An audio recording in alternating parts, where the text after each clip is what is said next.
what type of expectations should someone set for themselves if they're new to this? Yeah, look, I think overall it's to get better every day, right? I was on a coaching call right before this, helping some new agents out that are going through the process, and sometimes it's really easy to see let's take you as an example, right? It's really easy to see Cody Askins and everything he's done right now and where he's at now and the nice mic and the nice chair and all that stuff, right? But you didn't start with that, right? You started with like one brick at a time, right? The expectation is just to get better every day. So so when it comes to sales, my goal is that I'm going to protect one family with something every day. That's my goal. I don't care if it's a life insurance product, it's a health product, it's a supplement product, this is dental and vision, or a kid plan. Like, it doesn't matter. I'm just trying to help somebody every day.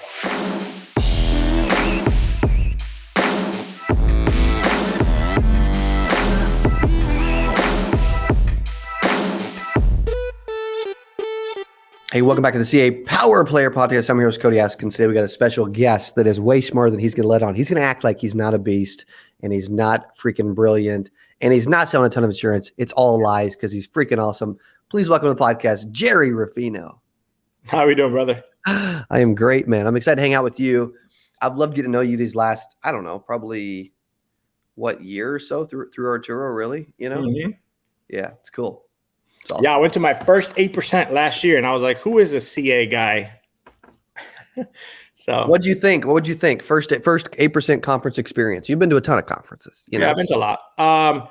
Dude, it was overwhelming. I mean, what's the name of that hotel you did it at last year? Hilton Anatole. Yeah, we went through like 17 other conferences to get to the one in the back, right? If you remember that. But I would say one of the first things that caught me off guard was, dude, everybody on the team was so happy. I was like, what are these people on? Like, why is everybody wearing a Cody Askins shirt so happy? Yeah.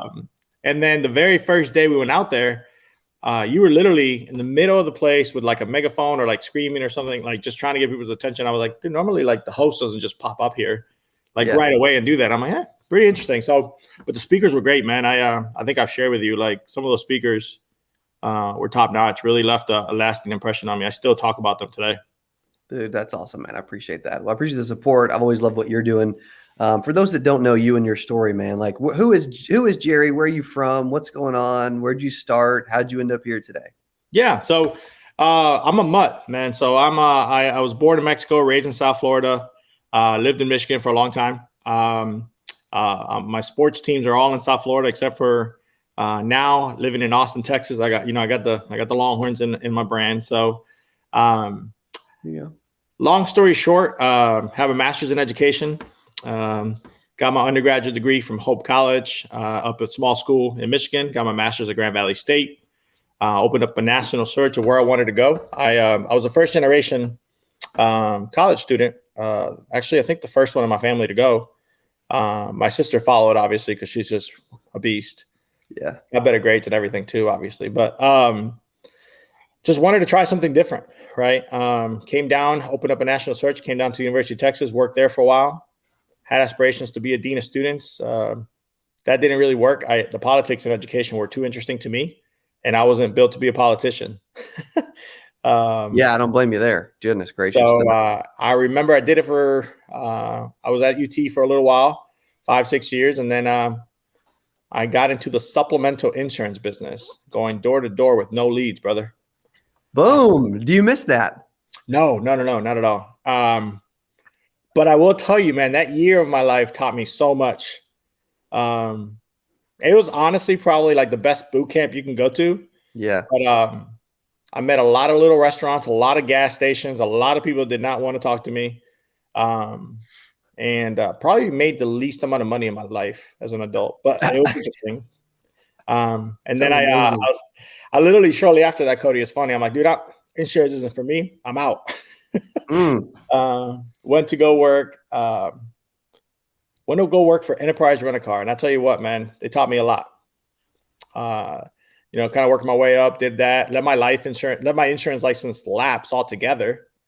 And then this life insurance opportunity came about 2.5, 3 years ago. I had no clue what it was about. So I had to get my license, pay the fees, do all that, and dove right in and kind of tried to figure it out. So I was working both jobs for a while, and then eventually went full time. I love it. So what was it about enterprise that was different? What did they teach you? And then what have you been able to use in the industry today? Yeah, man, it was a lot. In fact, I used to tell my wife, like when I was doing supplemental, we had a friend who's still a really close friend of ours that worked for Enterprise, and he would always try to tell me, "Hey, come work over here. You'll like it." And I always kind of thought about them as a plan B. And then, you do the research on the company and you kind of realize, hey, look, it's the largest, car rental company in the world. It's not just Enterprise, National, Alamo, all those. And you realize how it was built by one guy, right? And the family, and it's still family owned business out of St. Louis. And but the thing that stuck to me the most is as you move up in the ranks, right? Because everybody's promoted from within, each branch, right? Each location has a monthly breakdown of their numbers. And I fell in love with the numbers. So I was always like, how can I make more money per car? How can I make more income? How can I beat everybody else? And I became super competitive. But it taught me what it takes to run a business, right? It's not just like, hey, I have a dream. It's like, hey, you got expenses and you got these things that go in, and the car breaks down and the cars get crashed. And I was like, the same thing happens in everything, right? If you own a food truck, if you own a life insurance business, if you own whatever. So it really gave me the entrepreneur mindset. I'm like, dude, why am I doing this for somebody else when I could probably figure out a way to do this for myself? Yeah. Why do you think you left the industry the first time? Leads were a big part of it. Okay. In fact, my very first day, we used to have these monthly events where we would drive out to these towns, right? Here in Texas. I won't forget. We're staying at a hotel, a bunch of people staying in this hotel. Don't have any money, but we had to pay for the hotel, right? And then you go to this meeting in the morning, and then it's like, hey, everybody break into your areas and go to work, right? I had no clue what I was doing. And I remember the very first neighborhood I pulled up to, I'm like, yeah, I don't think they're going to want me here. It was in Alice, Texas. I won't ever forget that. Met some amazing people along the way, but probably lack of knowledge in the business. The expectations were set too high, and for me, and I just never quite got there. So, and I was trying to get married at the same time. So financially, it just wasn't. I wasn't making the money I needed to make to sustain my life and my future wife. You mentioned making the least amount of money you've ever made in your adult career was during that time. What kind of money were you making? Bro, it was. I was lucky if I broke $20,000 that whole year. Jeez. It got rough, right? Because you're people in sales are really good at selling dreams at times, right? Yeah. And I worked with a guy that really was very good at what he did, but you can't just believe everything you see, right? No. A lot of people portray that they have a lot, but they really don't have quite anything. So I learned quite a bit. Don't just because somebody drives a nice vehicle or has a nice house doesn't mean to have it all figured out, right? Yeah.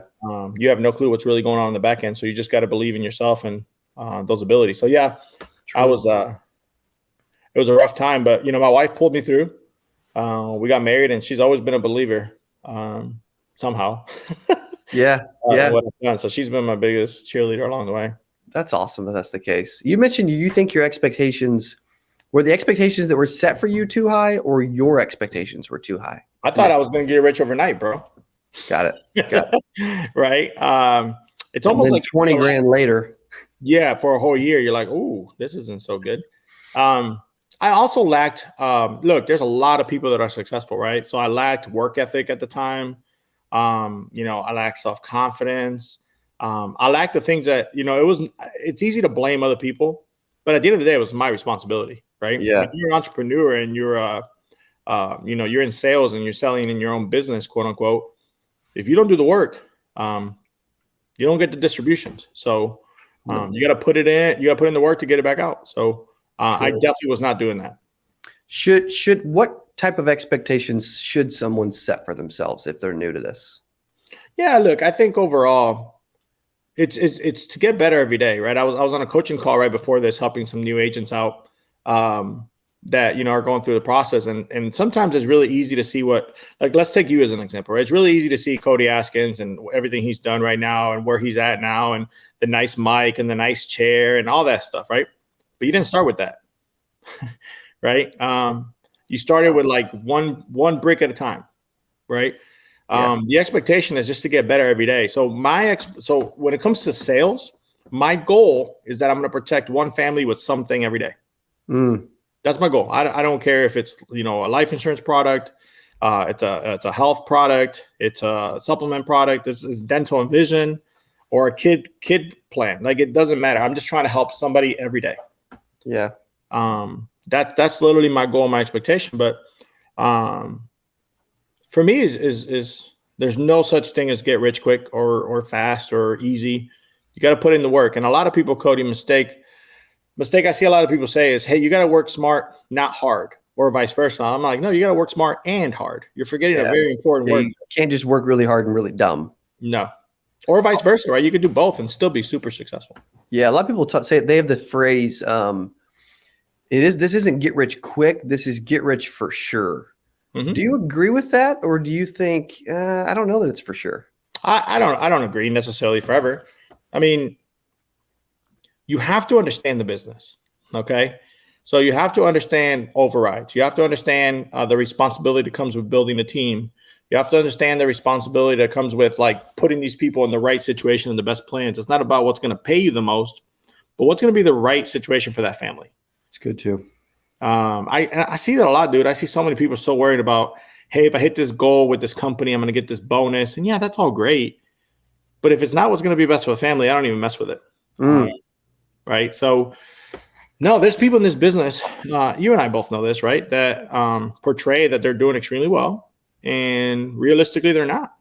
Yeah. They've been doing it for a long time. So you have to understand profit margins. You have to understand how to actually build a successful business, and understanding the risk and the liability that you're taking on when you do different things, when it comes to building, recruiting, and all those things. Totally. You also, there's so many things I could riff off of that. Also, for those that are like, man, I like this cat, I want to look him up. I want to look him up on social. I want to follow him. It's Gerry with a G. Okay, so it's Gerry Ruffino, Ruffino. Yes, sir. And I'm guessing you're on all the socials, Facebook, IG, all this stuff, right? Yeah, one of the things I'll tell you guys, I'm not sitting there pitching you to recruit you. In fact, you probably come to my page and be like, why is this guy not trying to recruit me? That's just not going to be me. I'm here to, help and coach along the way if you need that. And I'm here to learn, man. Being so young in the game, I just got a lot of learning to do. Well, yeah, you say that. Most would assume that you don't have a lot of learning to do because you're doing well. I mean, how much business do you think you'll write this year? Yeah, probably around 450, 500. Yeah, 450 grand, 500 grand, but he's still willing to learn. Like, at what point can you just stop learning? No, dude, no. I got a master's in education. Okay. So you can never stop learning. So the freaky thing right now is the world is changing so fast in every aspect. Right? I mean, look at this crazy submarine thing going on right now. I mean, none of us even knew that thing probably existed. Right. There's just so much happening with AI and all the new technology out there and everything that's coming out. And you can never stop learning. I mean, I try to get on different podcasts. I got on a training yesterday for a new product with Galen Hendricks. By the way, she's a beast. She's awesome. I love her. She's so great. And just listening to her, I'm like, man, I got a lot of learning to do. Right. There's some things I think I understand. Yeah. But we carry these licenses, right? If you carry a life and health license, dude, you have so many powerful tools at your discretion. And we just got to learn how to use those to better help and serve people. 100%. Yep. 100%. You mentioned also, I wanted to go to a question, but like I've hung out with you. So anybody that sees what they're feeling today, like if they're like, man, this Gerry cat just seems like just a genuine good dude. Like I'm telling you, he is. Like he would give away all of his time and not make any flipping money because he's just such a good guy. Like seriously, like he's awesome. Have you always been that way? For those that are like, because I'm telling you guys, like whether you believe it's real or like you don't know this cat, whatever, like I'm telling you, it's not fake, like it's genuine. Where's that come from? You're just a good guy, like a good dude. Yeah, dude. It's funny. My wife always jokes that when people come over, I just give everything away. It's not, dude. Materialistic things don't matter, right? I love them. Yeah. Don't get me wrong. Like I like to have nice things and all that, but at the end of the day, like I just don't care. Being born like when I was born in Mexico, I didn't have a lot. I remember Yeah. It's not one of those like pity stories. I had great parents, I had amazing upbringing, but everything you have now is so far superior to what you had then. Yeah, but except one thing, right? There's one thing that the pure love and time I got to spend with like my cousins and my family and those kind of things you can never get back. No. And now we're all older and you can't buy them. You can't. So, I got my dad's not in the best of health. He's still doing well, but he's in the 70s and has a bunch of stuff. So I don't think I do a very good job telling the people I love that I love them so much. Yeah. I'm not. It's funny because I'm willing to give everything away, but I'm very private about some things. It drives my family nuts sometimes. But me too. I don't care. I'll give. Like, you like this hat is yours. Like, I can always get another hat. Like, I'm not very worried about that. Eventually, right? And people get on me. They're like, "Hey, you should probably not do that, or maybe charge for this or that." I'm like, dude, I don't care. Like, yeah. That was one of the first. That was one of the first things I said when we hung out in the previous Nashville trip. Right? Yeah. It was like, dude, yeah. Yeah, and dude, it's funny because I think I told you that same day or shortly after. I was like, dude, I don't feel like I can charge for anything that I bring because I learn everything from other people. Right. Yeah. So, I mean, yeah, of course, like I call it night school in this business. So during the day I work, and then if I'm taking on new projects or anything, or I don't understand a product very well, or I don't understand, the Affordable Care Act or Medicare or whatever, I go back to my office at night where my daughter goes to bed, and I go to night school, and I'm going to study and learn and make tweaks to my systems and all that. Yes. You're kind of you don't come across nerdy, but you're kind of nerdy, like you understand tech. You like messing with stuff, and playing with your hands and like getting dirty. How has that helped your business? And should agents do more of that or do less of that? You got to stick with what you're good at, right? So yeah. There's something called Strength Quest. It was one of those like personality traits a long time ago. I don't know if you ever heard of it. It's pretty interesting. So Myers-Briggs and all those, right? Yeah. Strength Quest says kind of the opposite of what everybody else says. They say, hey, why focus on the things you're not good at? Like, because you're like, let's say you get a little bit better on those things, you're still not going to be great. Yeah. You're just getting a little bit better. Just focus on the things, your strengths. So they give you like 4 or 5 strengths, right? And they're like, these are the things you're freaking amazing at. Like, go crush it. So like the things that you're really good at, right? You can become really good at it. The things you're not that good at, dude, you might get a little bit better. Like I'm not a good, I cannot organize anything, right? My wife organizes my life. I have an admin. Like I try to get a little better, but it's still never good. Yeah. Right. But I'm good at like talking to people and those kind of things. So if technology is going to help your business, and you're not good at that, then you got to outsource that, pay somebody to do that. But it is important, right? Like with everything with AI, if you're not, I mean, we both know Alex Branding, right? Shout out to Alex Branding. Great guy. No doubt. Love him. Agentcrm.com/CA. That's it, dude. If you're not using, some sort of CRM to make your life easier, I'm not an organized guy. Right. If a client calls me 6 months after and I don't have that CRM, I have no clue what I sold them. I'll just be bluntly honest. But I can go to the CRM, click on it. I'm like, oh yeah, I remember now. Totally. Right. Like all of us. So yes, I think people should evolve and make yourself a little bit uncomfortable, but really focus on what you're good at and go crush that. Yes. Why did you come back in the space? You came back in insurance. You're crushing it. What brought you back? Money, to be bluntly honest. The first reaction was money. I just had a baby. Daycare was going to be $1,400 a month. I was projected to do well at Enterprise, but I mean, it was going to take some years to really make, 10, 15 grand a month. So financial need. And then I realized you can make money doing a lot of things in this world, right? I mean, if insurance died tomorrow, right? Like I couldn't sell insurance anymore for whatever reason, nothing would keep me or be prideful enough to go buy a lawnmower and a pressure washer, put in the back of a truck and just go door to door and be like, hey, I got you. You can make a lot of money doing stuff like that, right? Yeah. And building a business, you could do anything. But then I realized the need, right? When you start seeing these GoFundMes and stuff like that, I post on my Facebook sometimes and it drives me it actually kind of hurts me at times. So this is kind of like a vulnerable moment, but I post on my Facebook and people think I post because I want to sell them. And yes, maybe in the beginning of my career, that was why, but now it has nothing to do with that. now I post about the stuff that are out there for life insurance, because there's too many young people that I know in this world that are going to struggle, and they don't know it today. Maybe it could be me. But I have a duty as a father and as a husband to make sure I set up my family to be financially okay if something happened to me tomorrow. Okay. The grieving process is still going to be there. So sometimes I take some time to make these like actual, like genuine posts. And then like every other life insurance agent just copies and pastes it. And then it makes it. And I'm like, okay, like whatever. It's cool. I don't mind it. But it's like, hey, I actually sincerely meant that. It's not like a sales pitch. Like I can give you a sales pitch. Like maybe not a good one, but I'll give you one. But I think the people that know me know that. But a lot of the folks, since, you know, we all know somebody selling insurance, right? And you don't want to be that person at the family barbecue. Totally. 100%. So it's a struggle, man. How would you, what advice would you give to someone that is struggling? Like what should they think about? What should their goals be? Why should they stick it out? Should they leave? Yeah. So I went through a period where I was struggling, and it was mostly because I caught myself complaining about leads at the time, right? About a year and a half ago. It's like, hey, everybody says that leads are amazing, right? And I would see like people saying, hey, these leads. I'm like, no, I'm literally calling those leads right now, and they're not amazing. Maybe I just suck, but like they're definitely telling me that they did not fill that out like several times. So that's when I decided to take ownership of my business.